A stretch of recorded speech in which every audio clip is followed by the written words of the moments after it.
दुनिया की कोई भी सेल होगी उसमें तीन चीजें होती हैं, सेल मेम्ब्रेन जिसका दूसरा नाम होता है प्लाज्मा मेम्ब्रेन, दूसरा न्यूक्लियस, तीसरा साइटोप्लाज्म। अब तक हम लोग पूरा का पूरा प्लाज्मा मेम्ब्रेन या सेल मेम्ब्रेन के बारे में डिटेल पढ़े हैं। आज हम लोग को पढ़ना है न्यूक्लियस के बारे में। किसके बारे में पढ़ना है? न्यूक्लियस। तो मान लो ये देखो एक सेल है, ये सेल, ये प्लांट सेल है कि एनिमल सेल है? एनिमल सेल है। ये कौन सी सेल है? एनिमल सेल है। सेल वाल है कि नहीं है? नहीं है। ये है प्लांट सेल जिसमें क्या है? Cell wall. तो सेल वाल प्लांट की सेल में होता है, एनिमल की सेल में सेल वाल नहीं होता है। इसमें कहीं सेल वाल नहीं दिखाई पड़ा है, मतलब प्लांट सेल है कि एनिमल सेल है? Animal cell. और देखो कोई भी सेल होगी उसमें सेल मेम्ब्रेन के अलावा दूसरी बेसिक चीज क्या होती है? न्यूक्लियस। ये क्या है? न्यूक्लियस। इस न्यूक्लियस को थोड़ा हम लोग बड़ा करके डिटेल अध्ययन करेंगे। तो चलो हम लोग न्यूक्लियस का डिटेल अध्ययन करें, देखिए क्या क्या पता चलता है। तुम लोग देखो न्यूक्लियस में एक मेम्ब्रेन बाहर की तरफ है जिसको हम बोलते हैं आउटर मेम्ब्रेन, और एक अंदर की तरफ है जिसको हम क्या बोलते हैं? Inner membrane.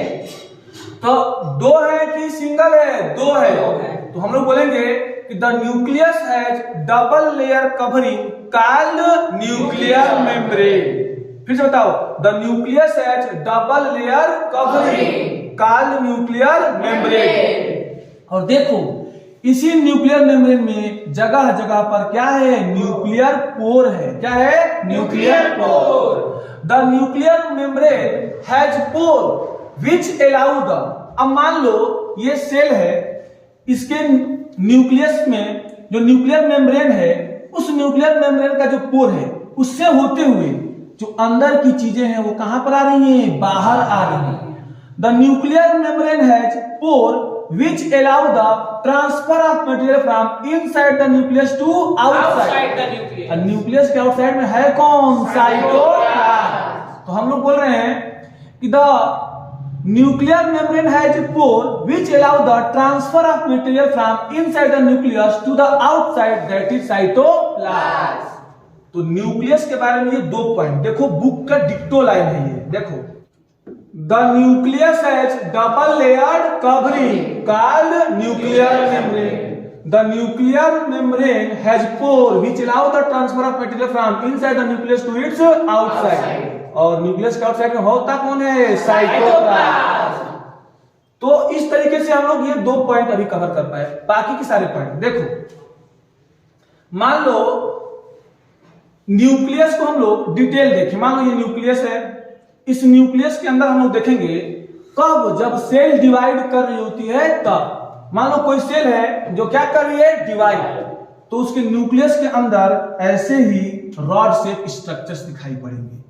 Rod shape structures दिखाई पड़ेंगे, इन्हीं को क्या बोलते हैं हम लोग? क्रोमोसोम। और अच्छे से देखोगे तो ये क्रोमोसोम किसके बने हैं? ये देखो, ये रॉड शेप स्ट्रक्चर इनको हम लोग क्या बोल रहे हैं? क्रोमोसोम।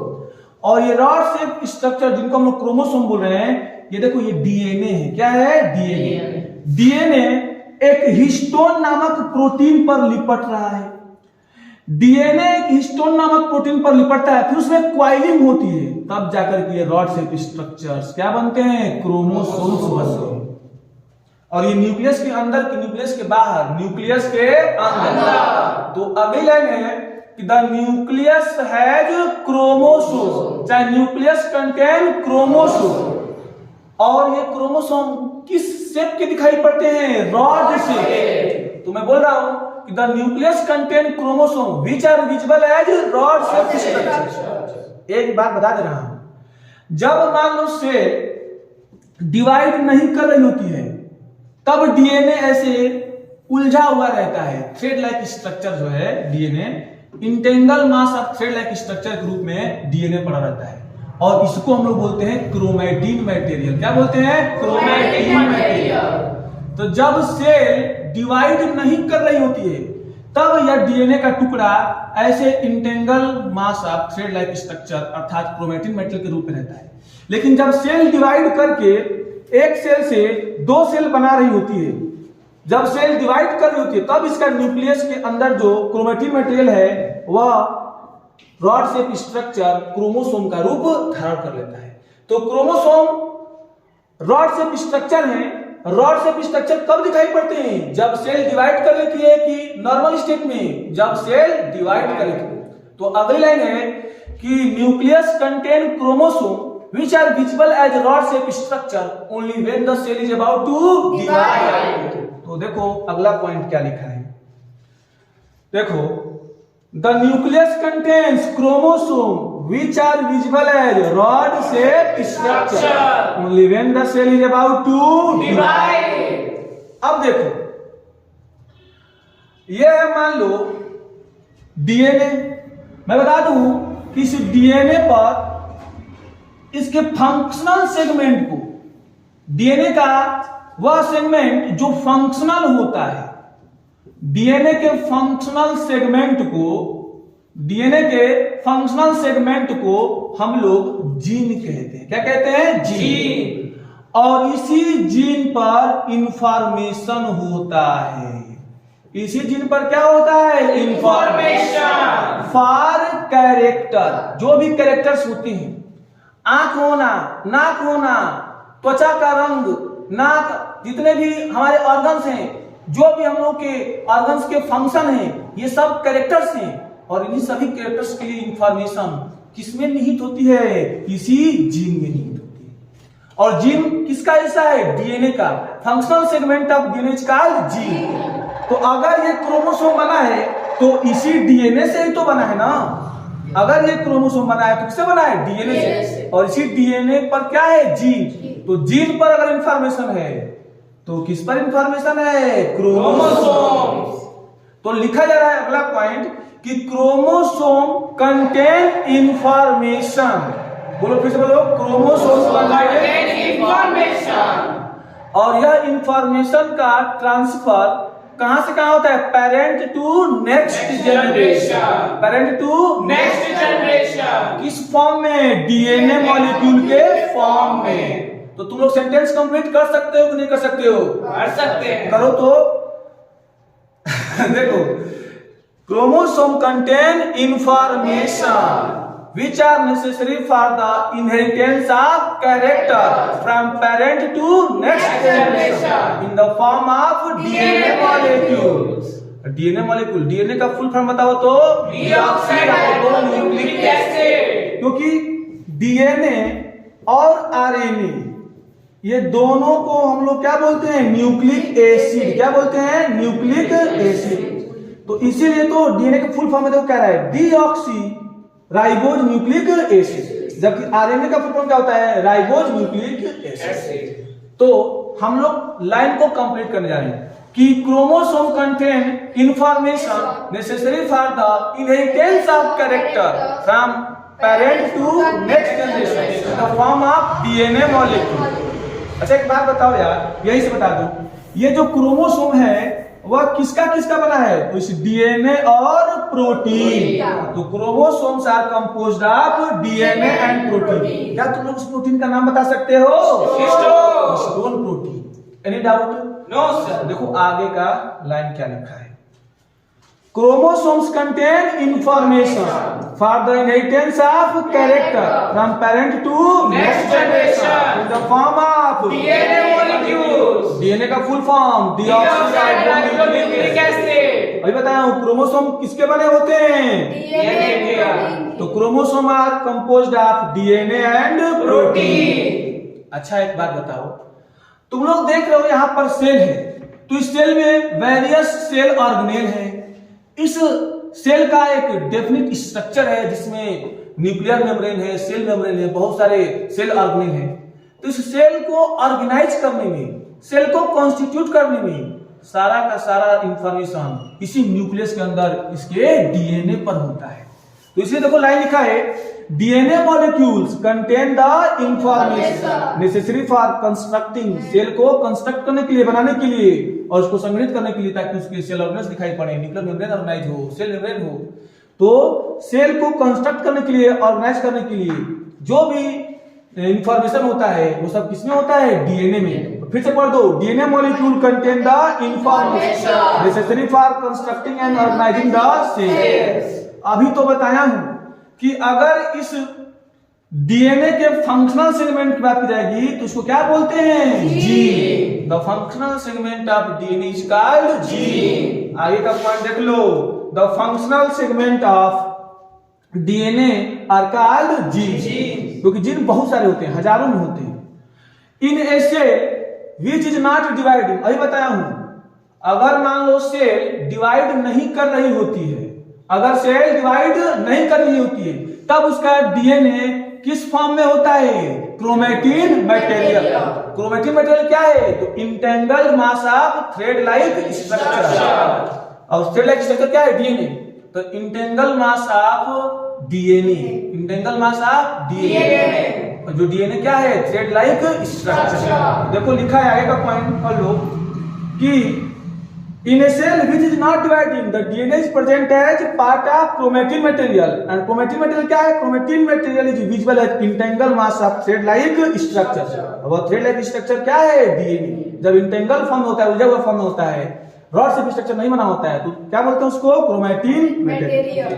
और जब सेल डिवाइड होने लगी तो फिर से बताओ क्या हो जाएगा? रॉड शेप स्ट्रक्चर क्रोमोसोम बन जाएगा। तो whenever the cell is about to divide, the chromatin material get organized into chromosome। Any doubt? तो क्या तुम लोग यहां से लेकर के यहां तक पूरा पैराग्राफ बोल सकते हो? यस। मेरे साथ साथ बोलोगे? हटा दो इसको? फिर भी बोल दोगे? नहीं बोल दोगे? बोल देंगे। चलो हटा दे रहा हूं, देखते हैं कौन कौन बोल पाता है। फिर से बताओ, the nucleus has double layer covering, क्या है nuclear? The nuclear membrane has pore which allow the transfer of material from inside the nucleus to the outside the nucleus, that is to the cytoplasm. Nucleus contain chromosome which are visible as rod-shaped structure only when the cell is about to divide. Chromosome contain information which are inherited from parent to next generation in the form of DNA molecules। DNA molecule का full form बताओ तो? deoxyribonucleic acid। Chromosomes are composed of DNA and protein। DNA contain necessary information which are required for the constructing and organizing a cell। Functional segment of DNA is called gene. अच्छा, जब cell divide नहीं कर रही होती है, when the cell is not dividing, DNA is present in the form of chromatin material. Chromatin is the entangle mass of thread like structure. Whenever the cell is about to dividing, the chromatin material organised into chromosome. तो इस तरीके से ये paragraph पूरा clear हुआ। अब हम लोग आगे की बात करते हैं। अच्छा एक बात बताओ, मैं तुम लोगों से बता दे रहा हूं कि जब मान लो सेल में डिवीजन होता है, जब सेल डिवाइड कर रही होती है, ध्यान दो, जब सेल 1 से 2 बन रही होती है मतलब सेल डिवीजन हो रहा होता है। सेल डिवीजन को हम लोग बोलते हैं, सेल डिवीजन को हम बोलते हैं सेलुलर रिप्रोडक्शन। क्या बोलते हैं? Cellular reproduction. तो जब सेलुलर रिप्रोडक्शन हो रहा होता है, सेल डिवाइड होकर के 1 से 2 सेल बनाती है, तब उसमें भी किसका रोल होता है? न्यूक्लियस का रोल होता है। न्यूक्लियस होता है जो डायरेक्ट करता है, बताता है कि कब सेल ऑर्गेनेल्स को क्या करना है? गायब करना है, डिसअपियर करना है, कब इनको वापस अपीयर कराना है। ये सारी एक्टिविटी कौन कंट्रोल करता है? न्यूक्लियस। तब जाकर के सेल डिवाइड होती है। तो जब सेलुलर रिप्रोडक्शन होता है उसमें किसका रोल होता है? Nucleus play central role in cellular reproduction, the process by which a cell divides and form 2 new cells. देखो आगे का पॉइंट क्या लिखा है, ये पैराग्राफ तो पूरा हो ही गया है। The nucleus play central role in cellular reproduction, the process by which a single cell divide and form 2 new cells. आगे देखो कह रहा है कि जब एक सेल बड़ी हो रही होती है, मैच्योर हो रही होती है, तो इसके बाहर का एनवायरनमेंट कैसा है और इस एनवायरनमेंट के अकॉर्डिंग इस सेल का फॉर्म क्या होना चाहिए, क्या स्ट्रक्चर होना चाहिए, इसका फंक्शन क्या होना चाहिए, ये सब कौन डायरेक्ट करता है? न्यूक्लियस। क्या करके? डिफरेंट टाइप के डिफरेंट टाइप के केमिकल रिएक्शन करा करके, डिफरेंट टाइप के केमिकल एक्टिविटी करा करके। तो इसलिए पूरा का पूरा सेंटेंस लिखा है, थोड़ा पढ़ लो तो, कि it also play crucial part along with the environment, क्या करने में, determining the way the cell will develop and what form it will exist, क्या क्या डेवलप करेगी, कौन सा फॉर्म होगा, कब, जब ये मैच्योर होगी, तो by directing the chemical activity of the cell. इसीलिए न्यूक्लियस को क्या बोलते हैं, director of the cell. Any doubt? अच्छा, इसके बाद से इस पैराग्राफ को देखो, इस पैराग्राफ के लिए ये है बैक्टीरिया की सेल। किसकी सेल है ये, बैक्टीरिया। मैं तो बताया कि बैक्टीरिया में ये है सेल मेम्ब्रेन, उसके बाद सेल वॉल, उसके बाद से ग्लाइकोकलेक्स जो कि कैप्सूल के फॉर्म में है, इसके अंदर साइटोप्लाज्म है, और इस साइटोप्लाज्म में देखो ये न्यूक्लिक एसिड डीएनए ऐसे इधर उधर भीतर फैला है, और जितने रीजन में फैला है या न्यूक्लिक एसिड डीएनए, उस रीजन को क्या बोलते हैं, न्यूक्लियर। अगर मान लो कि न्यूक्लियर मेम्ब्रेन होती तो हम लोग बोलते कि इसका जो डीएनए है वह इतने ही दूर में फिक्स होता है, उसका एक डेफिनेट पोजीशन होता है, हम लोग बोलते कि यह वेल डिफाइंड रीजन है, लेकिन वेल डिफाइंड की पुअरली डिफाइंड, तो बैक्टीरिया की सेल में जो न्यूक्लियर रीजन होता है वह वेल डिफाइंड होता है कि poorly defined, due to the absence की presence of nuclear membrane, absence of nuclear membrane। तो in some organism like bacteria, the nuclear region of the cell may be poorly defined due to the absence of nuclear membrane। तो देखो इसके लिए क्या लिखा है, in some organism like bacteria, the nuclear region of the cell may be poorly defined, क्यों, due to the absence of nuclear membrane। अच्छा, तो ऐसे ऑर्गेनिज्म को क्या बोलते हैं हम लोग, प्रोकैरियोट्स। हालांकि ये भी बात बताएंगे, अगर पुअरली डिफाइंड न्यूक्लियर रीजन है तो इस रीजन को हम लोग क्या बोलते हैं, न्यूक्लियर। देखो लिखा है, such an undefined nuclear region containing only nucleic acid is called nuclei। और ऑर्गेनिज्म, सेल को तो बोलेंगे प्रोकैरियोटिक सेल, लेकिन उस ऑर्गेनिज्म को क्या बोलेंगे, प्रोकैरियोट्स। तो such organism whose cells lack a nuclear membrane are called prokaryotes। Any doubt? No sir। उसके बाद लास्ट में देखो, अच्छा एक बात बताओ, जिनमें न्यूक्लियर मेम्ब्रेन नहीं है उसको तो बोल दिए प्रोकैरियोट्स। प्रोकैरियोट्स का एग्जांपल बताओ तो बैक्टीरिया। लेकिन यहां पर देखो ये एनिमल की सेल है, एनिमल की सेल में न्यूक्लियस के ऊपर न्यूक्लियर मेम्ब्रेन है। ये प्लांट की सेल है, इसमें न्यूक्लियस के ऊपर न्यूक्लियर मेम्ब्रेन है।